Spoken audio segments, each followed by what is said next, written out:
성부, 성자, 성령의 이름으로 주일날 3부 예배를 시작하겠습니다.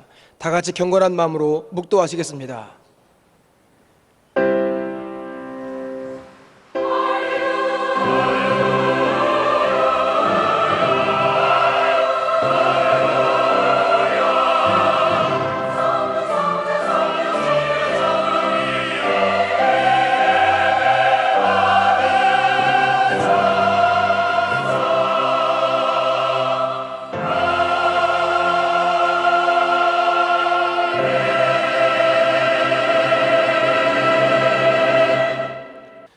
오늘 우리에게 주시는 하나님의 말씀은 신약성경 갈라디아서 4장 12절로 20절까지의 말씀입니다.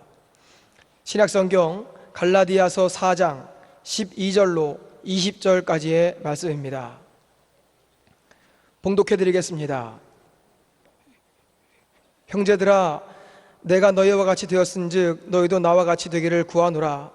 너희가 내게 해롭게 하지 아니하였느니라. 내가 처음에 육체의 약함으로 말미암아 너희에게 복음을 전한 것을 너희가 아는 바라. 너희를 시험하는 것이 내 육체에 있으되 이것을 너희가 업신여기지도 아니하며 버리지도 아니하고 오직 나를 하나님의 천사와 같이 또는 그리스도 예수와 같이 영접하였도다. 너희의 복이 지금 어디 있느냐? 내가 너희에게 증언하노니 너희가 할 수만 있었더라면 너희의 눈이라도 빼어 나에게 주었으리라. 그런즉 내가 너희에게 참말을 함으로 원수가 되었느냐? 그들이 너희에게 대하여 열심내는 것은 좋은 뜻이 아니요 오직 너희를 이간시켜 너희로 그들에 대하여 열심을 내게 하려 함이라. 좋은 일에 대하여 열심으로 사모함을 받음은 내가 너희를 대하였을 때뿐만 아니라 언제든지 좋으니라. 나의 자녀들아, 너희 속에 그리스도의 형상을 이루기까지 다시 너희를 위하여 해산하는 수고를 하노니 내가 이제라도 너희와 함께 있어 내 언성을 높이려 함은 너희에 대하여 의혹이 있음이라. 아멘. 아멘.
이제 담임 목사님 나오셔서 목회자와 평신도라는 제목으로 귀한 말씀 증거하실 때에 많은 은혜 받으시기를 바랍니다.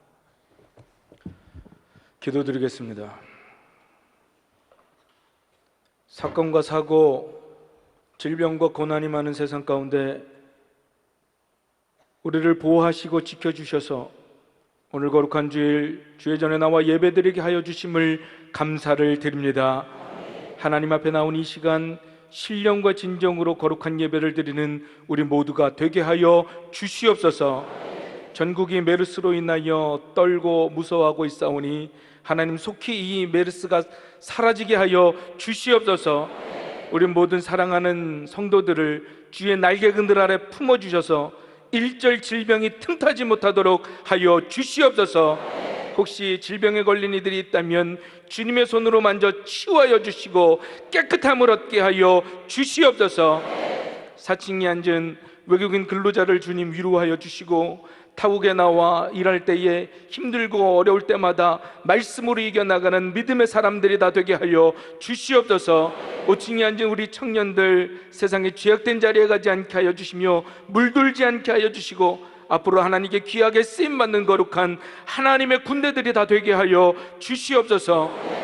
이른 아침부터 기도로 준비하여 아름답게 찬양드린 임마누엘 찬양대 지휘자, 반주자, 찬양대원들, 오케스트라 대원들 한 사람 한 사람 주님 붙드셔서 그들의 찬양이 심령 깊은 곳에서 울리는 진실한 찬양이 되어 우리에게 은혜가 되고 하나님께 영광이 될 수 있도록 주님 붙들어 주시옵소서. 이제 말씀을 증거하는 자리에 종이 섰사오니 주의 종은 그저 십자가 뒤에 감춰주시고 주님의 말씀만 바르게 증거할 수 있도록 성령님 붙들어 주시옵소서. 모든 걸 주님께 의탁하옵고 거룩하신 예수님의 이름으로 간절히 기도드립니다. 아멘. 할렐루야. 하나님의 놀라운 은혜와 사랑과 또한 보호하심이 이 시간 예배드리시는 모든 성도님들 가운데 임하기를 주님의 이름으로 축원합니다. 오늘은 목회자와 평신도라는 제목으로 하나님의 말씀을 증거하겠습니다. 선배 한 분이 목사 안수를 받을 때 이 안수를 해주시는 목사님께서 들려주신 예화예요. 만일 목회자가 젊으면 교인들은 경험이 부족해 라고 하고 나이가 많으면 너무 늙어 젊은 세대에게는 맞지 않는다라고 한다. 만일 목사가 원고를 보고 설교하면 너무 딱딱하고 재미없어 하고 원고 없이 설교하면 왠지 깊이가 없는 것 같다라고 얘기한다. 만일 목회자가 가난한 교인들과 가까이 하면 인기를 끌려고 하는구만 이라고 얘기하고 부유한 교인들을 가까이 하면 돈 있는 사람만 좋아하고 너무 귀족적이다 라고 얘기한다. 만일 목사가 교인들의 나쁜 행동을 지적하면 너무 직선적이다 라고 하고 나쁜 행동을 지적하지 않으면 타협주의적이다 라고 얘기한다. 만일 목회자가 올바른 말을 하면 너무 공격적이다 라고 얘기하고 올바른 말을 하지 않으면 위선적이다 라고 얘기를 한다. 만일 목회자가 모든 교인을 기쁘게 하지 못하면 교인들을 자꾸 실망시키니 아무래도 목회자를 내보내야 되겠다라고 얘기를 하고 모든 교인을 기쁘게 해주려고 하면 도무지 주체성이 없다라고 얘기를 한다. 만일 목회자가 오래된 헌차를 몰고 다니면 우리 교회 망신을 시키고 다닌다라고 얘기를 하고 새 차를 몰고 다니면 세상 물질을 너무 밝힌다라고 얘기를 한다. 도대체 어떻게 하라는 건지 모르겠어요. 이 목회자에 대해서 참 말도 많고 또 교인들에 대해서 말도 많은 게 오늘날 세상인 것 같습니다. 오늘 본문 말씀의 주제는 이 목회자와 평신도와의 관계에 대해서 말하고 있어요. 바라기는 오늘 말씀을 통해서 목회자와 평신도의 바른 관계로 나아가서 오직 하나님께 영광을 돌리는 귀한 시간이 될 수 있기를 주님의 이름으로 축원합니다.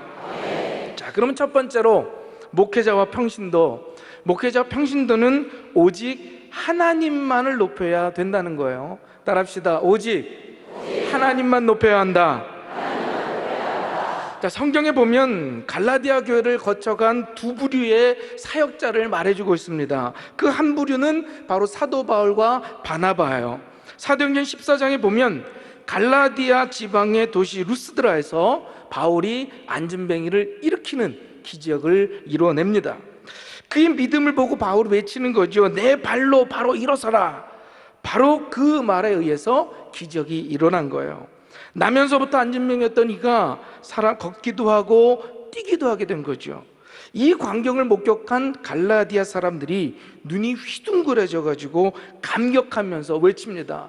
이제 신이 인간의 몸을 입고 우리 땅에 오셨다라고 얘기를 하는 거예요. 그리스 로마 신화에 나오는 그런 이방신들을 믿었던 그들이 바울과 바나바는 사람이 아니라 신이다라고 생각을 했던 거예요. 그래서 바울을 헤르메스 신이라고 얘기를 하고 바나바를 제우스 신이라고 불렀습니다. 사람이 사람을 신격화하는 장면인 거죠. 여러분 한번 생각해 보세요. 누가 나를 이렇게 높여준다면, 누군가 나를 막 절대적인 존재로 생각해 주는 거예요. 누가 나를 마치 하나님처럼 막 떠받들어주고 막 높여준다면 여러분 어떻겠어요? 은근히 기분 좋지 않겠습니까? 저는 그럴 것 같아요. 막 저를 위해서 막 절대적인 것처럼 막 하나님 막 떠받들어주면 너무너무 좋을 것 같아요. 그런데 오늘 바울과 바나바는 그 정반대의 모습을 보여줍니다. 사도행전 14장 14절부터 15절 우리 함께 한번 읽어봅시다. 두 사도 바나바와 바울이 듣고 옷을 찢고 무리 가운데 뛰어들어가서 소리질러 이르되 여러분이 어찌하여 이러한 일을 하느냐? 우리도 여러분과 같은 성정을 가진 사람이라. 여러분에게 복음을 전하는 것은 이런 헛된 일을 버리고 천지와 바다와 그 가운데 만물을 지으시고 살아계신 하나님께로 돌아오게 함이라. 유대인들은 비참하고 애통하는 심정을 표현할 때 자기 옷을 찢었습니다. 이 바울과 바나바가 바로 극진한 그런 대접을 받음에도 불구하고 오히려 비통한 마음으로 옷을 찢는 장면이 오늘 나오는 거예요.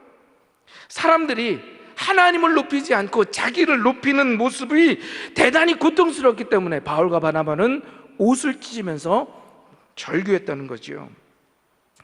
하나님이 받으셔야 될 영광을 가로채지 않았던 사람들, 이 바울과 바나바는 바로 참된 목회자였다라는 거예요. 갈라디아 교회에 또 다른 사역을 했던 한 부류의 목회자들이 있는데 그게 바로 유대주의자들입니다. 성경은 그들에 대해서 이렇게 증거를 내요. 오늘 본문 말씀 갈라디아서 4장 17절 함께 읽어봅시다.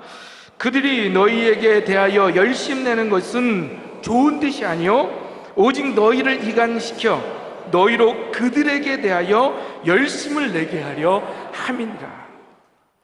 그 유대주의자들 목회자가 갈라디아에서 열심히 목회를 했습니다.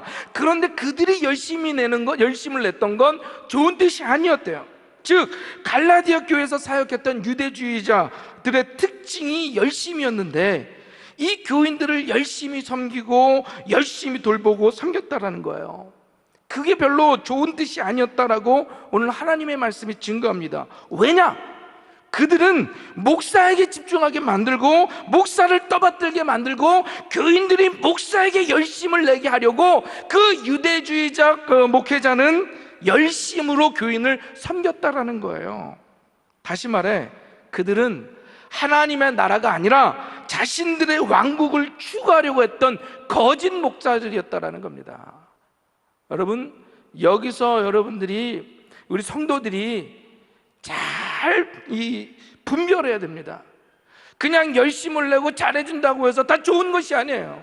그 목회자가 자기에게 열심 내게 하는지, 그 목회자가 하나님께 열심을 내게 하는지, 그것을 잘 분별하여서 하나님께 열심을 내게 할 수 있도록 여러분 지켜주셔야 될 줄로 믿습니다. 자기에게 자기 인기를 끌고 자기를 높여달라고, 그거는 참된 목회자 아니에요. 하나님께 열심을 내게 하고 하나님을 높이게 하는 그런 목회자야말로 진정으로 하나님이 세우시는, 하나님이 허락하시는 목회자인 줄로 믿습니다. 여러분, 그렇다고 해서 제 말을 오해하시면 안 돼요. 목회자를 함부로 여긴다거나 쉽게 생각하라는 말이 아닙니다. 하나님께서 거룩하게 구별하여 기름 부어 세우신 목회자를 여러분 섬기고 존경해야 돼요. 그러나 그 목회자를 하나님처럼 생각하지 마시라는 겁니다. 제가 이런 얘기를 들었어요. 어느 교회 그 장로님 권사님들이 목사님이 설교를 하고 나면 아멘도 안 하고 은혜 받았습니다 얘기도 안 한다라는 거예요. 그래서 왜 그러냐고 물어봤더니 버릇든다고. 이게 말이나 되는 소리입니까? 버릇이 잘 드는지 안 드는지 그걸 하나님께 맡기시고, 평신도로서 목회자를 섬기고 목회자를 사랑하고 목회자를 세우는, 그거는 평신도로 해야 돼요. 그러나 절대로 하나님같이 생각해서는 안 된다는 거죠. 여러분, 이 경계를 잘 지킬 수 있기를 부탁을 드립니다. 바람직한 목회자로 알려진 닐 와이즈맨 목사님께서 이 목회지를 떠나게 되었어요. 그런 마지막 교인들에게 신신당부를 하셨습니다. 저에게 절대로 전화도 하지 말고 편지도 하지 말고 성탄 카드도 보내지 말라고. 왜냐하면 교인들이 옛 목사를 잊지 못하면 새로 부임한 목사에게 이게 참 부담이 된다는 거죠. 그래서 그 교인들의 영적인 성장을 위해서도 바람직하지 않기 때문에 그렇게 당부하신 거예요. 6개월 후에 이 와이즈맨 목사님께서 첫 아이를 낳으셨어요. 절대로 연락하지 말라고 했는데 한 교인이 카드를 써서 보냅니다. 목사님께 보내면 안 받으실 것 같아서 갓 태어난 아이에게 이렇게 보냈다라는 거예요. 아가야, 내 아빠가 내 아빠한테 편지를 쓰지 말라고 하셨어. 그래서 아줌마가 이렇게 네 앞으로 편지를 보낸다. 이름이 토드라고 했지? 네 엄마가 아빠가 새로운 사역지에서 잘하고 계신지 무척 궁금하거나 내가 아줌마한테 좀 말해줄 수 있겠니? 갓 태어난 아이가 뭘 얘기를 해줄 수 있겠습니까? 그런데 너무나도 매정하게 선을 그었기 때문에 이 기존 성도님은 아이에게 편지를 보낼 수밖에 없었다라는 거죠. 여러분, 때로는 매정하게 보일지라도 하나님만을 높이려는 목사, 하나님의 교회와 성도들의 영적 선장을 첫 번째로 생각하는 그 목사, 하나님의 영광을 가로채지 않는 목사가 진짜 목사임을 기억하기를 바랍니다. 그리고 무엇보다도 하나님만을 높이는 성도가 참된 성도인 줄로 믿습니다. 바라기는 저도 여러분도 하나님만을 높이고 하나님만을 의지하는 참된 그리스도인이 될 수 있기를 주님의 이름으로 축원합니다. 부탁드립니다. 목회자가 아무리 좋아도 아무리 위대해 보여도 하나님은 아니라는 거예요. 성도들이 아무리 힘이 있고 성도들이 아무리 교회에서 열심히 해도 그 사람이 하나님은 아니더라는 거죠. 돈이 있고 능력이 있다고 해서 그 사람이 하나님 아닙니다. 목회자도 성도들을 하나님처럼 생각하면 안 되고 성도님들도 목회자를 하나님처럼 생각하면 안 되는 거예요. 오직 하나님께만 영광을 올릴 수 있는 저와 여러분이 되기를 주님의 이름으로 부탁을 드립니다.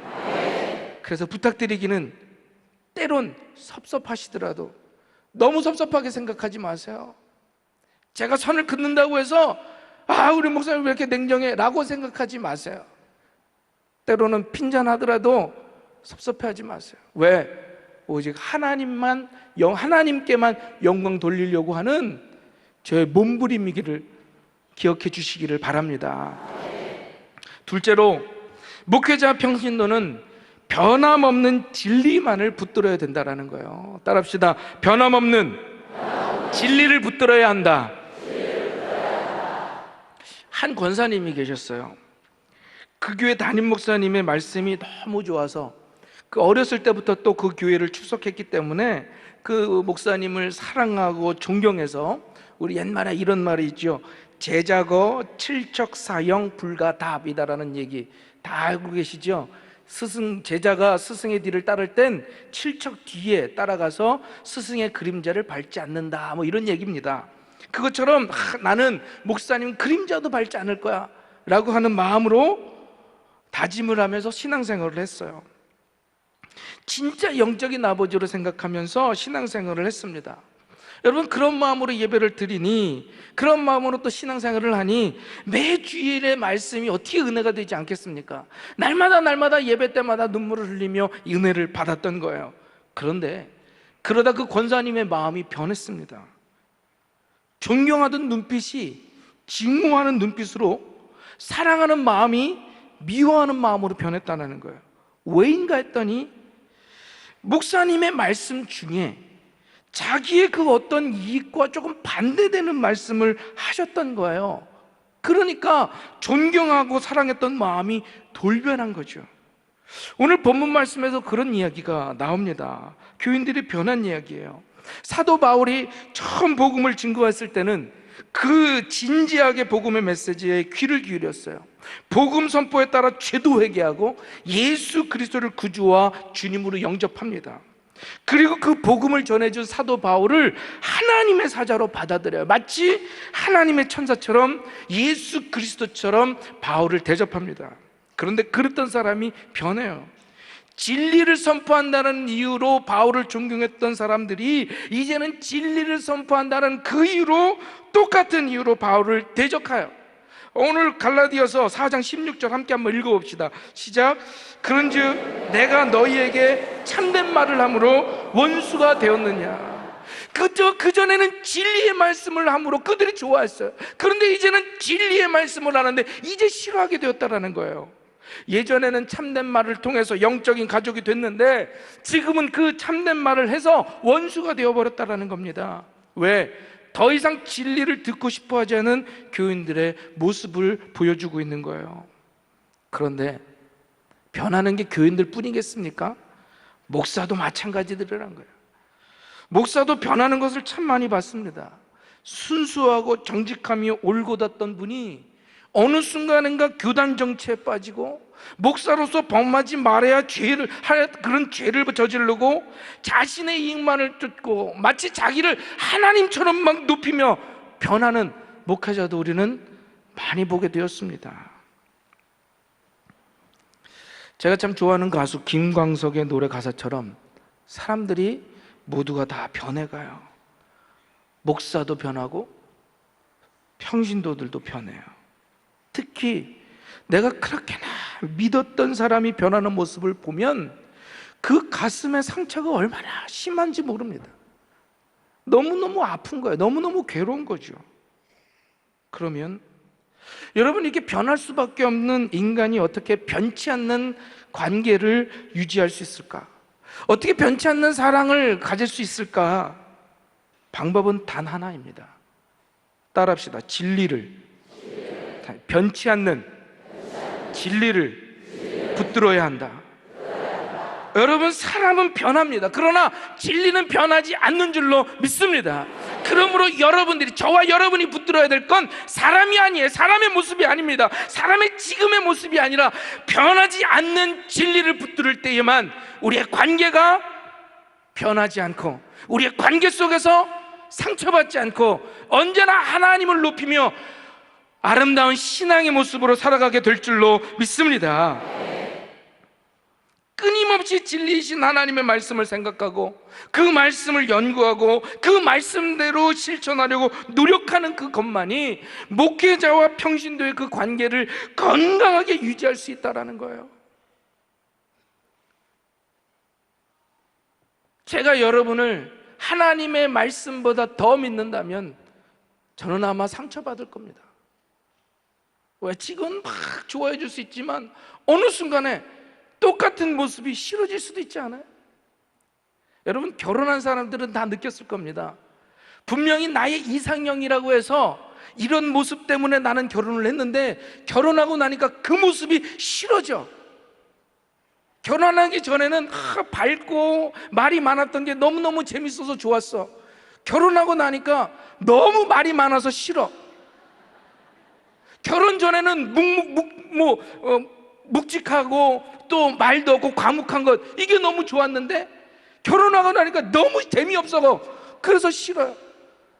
똑같은데, 변하지 않았는데 같은 모습인데도 싫어지잖아요. 변했을 때는 더 싫어져. 바라기는 하나님의 말씀이 저와 여러분의 관계 속에서 역사하여 오직 진리이신 말씀만을 붙들어 저와 여러분의 관계가 건강한 관계로 계속해서 나아갈 수 있게 되기를 주님의 이름으로 부탁을 드립니다. 마지막으로 목회자와 평신도는 서로 사랑해야 된다는 거예요. 따라합시다. 목회자와 평신도는 믿음의 관계가 아니라 사랑의 관계다. 목회자와 평신도는요, 믿음이 아니라 사랑의 관계라는 거예요. 특히 이 사랑의 표현이 참 여러 가지로 많은데, 사랑은 여러 가지 모습으로 우리에게 보여지잖아요. 나중에 변하기는 했지만 이 사도 바울을 향한 갈라디아 교인들의 그 사랑은요, 아주 지극히 순수하고 아름다웠다라는 거예요. 갈라디아서 4장 14절을 함께 읽어봅시다. 시작. 너희를 시험하는 것이 내 육체에 있으되 이것을 너희가 업신여기지도 아니하며 버리지도 아니하고 오직 나를 하나님의 천사와 같이 또는 그리스도 예수와 같이 영접하였도다. 사도 바울이 갈라디아 지방에 도착했을 때 그에게 병이 있었어요. 그 병이 무엇인가에 대해서는 여러 가지 의견이 있습니다. 어떤 사람은 간질이라고도 얘기하고, 어떤 사람은 말라리아라고 얘기도 하고, 어떤 사람은 안질이었다라고 얘기를 합니다. 뭐 두 가지를 연결해서 말라리아에 걸려서 안질이 생겼다라고도 얘기를 해요. 그것이 무엇이든 간에, 어떤 병이든 간에 바울의 병은 보기에도 아주 흉측한 증상을 수반하고 있었다라는 거예요. 보기에 그 병을 보면 막 시험에 들 정도로, 마음이 막 무너질 정도로 그런 보기 흉측한 병이었다라는 거죠. 뿐만 아니라 그 당시 사람들은요, 병은 신에게 벌 받은 표시라고 생각하고 있었어요. 그런 시대에 병 들어서 비참한 몰골로 듣도 보도 못한 하나님이라고 하는 신을, 십자가에 달리신 예수 그리스도 하나님의 아들을 증거하는데 사람들이 어떻게 반응했겠습니까? 야, 네가 말하는 신이 그렇게 좋은 분이라면, 야, 너는 왜 그 모양이냐? 라고 얘기하지 않았겠어요? 그 바울이 얼마나 괴로웠으면 3번이나 자기의 질병을 고쳐달라고 하나님 앞에 간절히 기도합니다. 그럼에도 불구하고 하나님은 내 은혜가 내게 족하다라고 말씀하시면서 고쳐주지 않아요.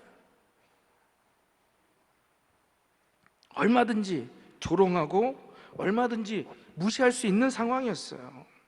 그런데 갈라디아 교인들은 바울을 하나님의 천사처럼 받들어줬다라는 거예요. 존경했다는 거예요. 갈라디아서 4장 15절 함께 읽어봅시다. 시작. 너희의 복이 지금 어디에 있느냐? 내가 너희에게 증언하노니 너희가 할 수만 있었더라면 너희의 눈이라도 빼어 나에게 주었으리라.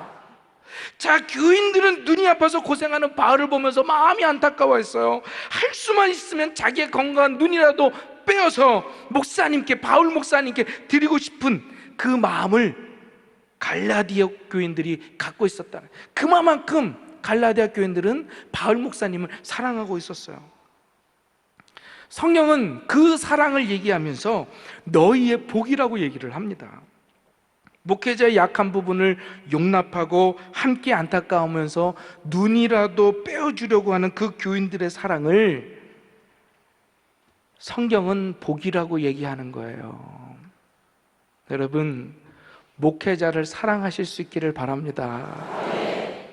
부족하고 연약하고 내 마음에 솔직히 들지 않는 것이 있다 할지라도 목회자를 사랑할 때 그것이 여러분들에게 축복이 되고 여러분에게 은혜가 될 줄로 믿습니다.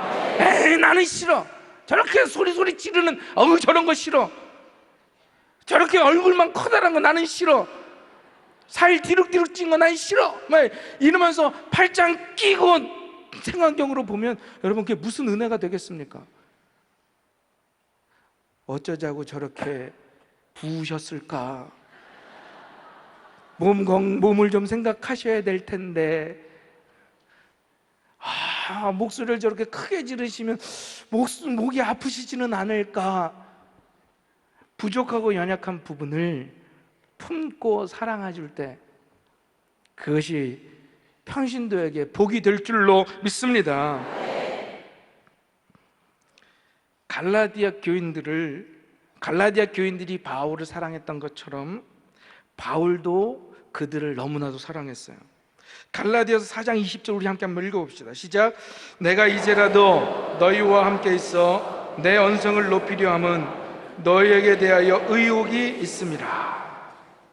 자, 바울이 표현했던 사랑의 특징은 특이하게도 의심이었다는 거예요. 여러분 명심하세요. 무조건 믿기만 하는 것, 이게 사랑이 아닙니다. 무조건 다독여주는 것만이 사랑이 아니에요. 잘못된 것이 분명히 보이고 잘못하는 것이 명확하게 드러나는데도 무턱대고 믿어주는 것, 이게 사랑이 아니라는 거죠. 여러분, 사랑하는 교인이 이단에 빠져들어가는데 어떻게 목회자가 의심하지 않을 수 있겠어요? 사랑하기 때문에 바울은 이단에 빠져들어가는 교인들을 의심했다고 오늘 하나님의 말씀은 말해주고 있는 거예요. 여러분, 목회자가 성도들을 사랑하기 때문에 때로는 격려하고 때로는 때리기도 하고 때로는 심한 말도 하게 되고 때로는 이 바울 목사님처럼 의심도 하게 되는 거예요. 왜? 성도님들이 잘 되기를 바라기 때문에, 성도님들이 축복받고 하나님께 사랑받기를 원하기 때문에 듣기 싫어도 11조 설교하고, 듣기 싫어도 헌신하라고 얘기하고, 듣기 싫어도 열심히 내야 된다고, 기도해야 된다고, 때로는 다독이면서, 아니 때로는 심하게, 때로는 섭섭할 정도로 얘기할 때가 있습니다.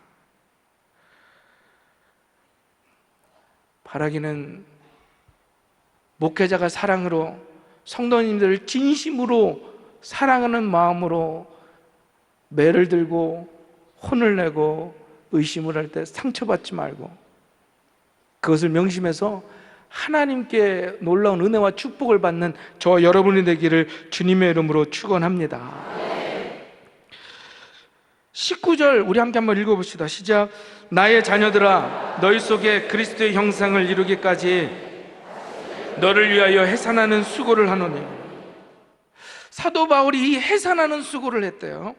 오늘날에도 아기를 낳는 것은 대단히 위험합니다. 간혹 출산 과정 속에서 목숨을 잃는 산모도 있잖아요. 의학이 발달하지 못했던 그 당시에는 해산이라는 것은 목숨을 걸어야 할 만큼 아주 위험한 일이었다고요. 그래서 이 해산의 수고라는 건 가장 고통스러운 수고를 하는 것을 얘기해 주고 있어요. 바울이 자신의 사역을 이 해산의 수고에 비유하고 있는 거죠. 교인들이 예수님이 인정할 만큼의 그 수준으로 성장할 수 있도록, 우리 성도님들의 삶에서 신앙의 향기가 나올 수 있도록, 그들에게서 그리스도의 형상이 이루어질 수 있도록 하기 위하여 바울은 해산하는 수고를 하는 거예요. 한 번이 아니라 계속해서 또다시 한다라는 거예요. 여러분 한번 생각해 보자고요. 갈라디아 교인들과 바울 목사님의 관계 속에서 참 여러 가지 일이 일어났죠. 병을 돌보아주고 약점도 품어주고 눈이라도 빼어주고 싶어하는 그런, 그리고 의심하고 고생까지 합니다. 여러분, 이런 다양한 인간관계 현상의 배후에는 단 하나의 공통점이 있어요. 바로 그건 그들이 서로 사랑했다라는 거죠. 사랑이 있었기에 그는 행복한 목회자였고 행복한 교인이었는 줄로 믿습니다. 바라는 이 사랑으로 우리 금난교회가 그렇게 행복한 교회가 되고 행복한 목회자가 되고 행복한 성도님들이 되기를 간절히 부탁을 드립니다. 목사님 한 분이 무려 50년 동안 목회하신 교회가 있었어요. 50년이라는 기나긴 세월 동안에 좋은 일만 있었겠습니까? 물론 아니죠. 그 교회에도 시련이 있었어요. 고통의 세월이 있었습니다. 목사님이 짐을 싸고 떠나고 싶어 했던 시간도 있었고 성도들이 떠나갔던 사건도 있었어요. 그런데 50년의 세월의 풍상을 겪으면서 교회는 건강하게 성장을 합니다. 어느 주일 예배 시간에 목사님께서 이렇게 기도를 하셨어요. 저희를 하나로 맺어주신 하나님께 감사를 드립니다. 저희를 하나로 결속시켜 주신 주님께 감사를 드립니다. 저희에게 서로 사랑하는 법을 가르쳐 주신 하나님께 감사를 드립니다. 사랑하는 성도 여러분, 목회자는 교회를 통해서 교인들을 사랑하는 법을 배워가야 합니다. 교인들 역시 교회 생활을 통해서 목회자를 사랑하는 법을 배워야 되는 거예요. 우리가 섬기는 하나님, 사랑이신 하나님은 우리에게 사랑의 법을 가르쳐 주시는 줄로 믿습니다. 바라기는 우리 목회자와 평신도에 건강한 관계로 세워져 건강한 교회로 성장하는 우리 금난교회가 되기를 주님의 이름으로 축원합니다. 우리 함께 찬양하고 기도하기를 원합니다. 주 안에 우린 하나, 모습은 달라도.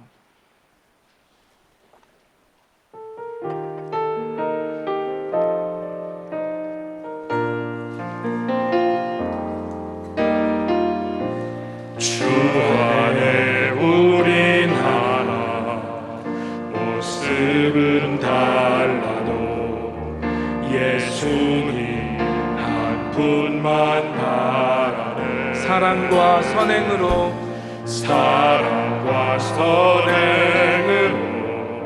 서로를 격려해 따스함으로 보듬어가리. 주님은 우리 안에 함께 하시니 형제 자매 기쁨과 슬픔 느끼네. 내 안에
이제는 우리를 살리시기 위하여 친히 십자가를 지고 몸의 피화물을 다 흘려주신 예수 그리스도의 은혜와 독생자 아들을 우리를 위해 아낌없이 내어주신 하나님 아버지의 무한하신 사랑과 성령님의 감화감동 역사 교통 충만하심이 오늘 예배를 드리고 말씀을 들어 오직 하나님만을 높이고 서로 깊이 사랑하고자 결단하며 돌아가는 우리 모든 성도님들 위해와 주님께서 피값으로 세운 우리 금난교회 위해 그리고 우리 조국 대한민국 위해 이제로부터 영원히 함께 하시며 복 주시옵기를 간절히 축원하옵나이다. 아멘.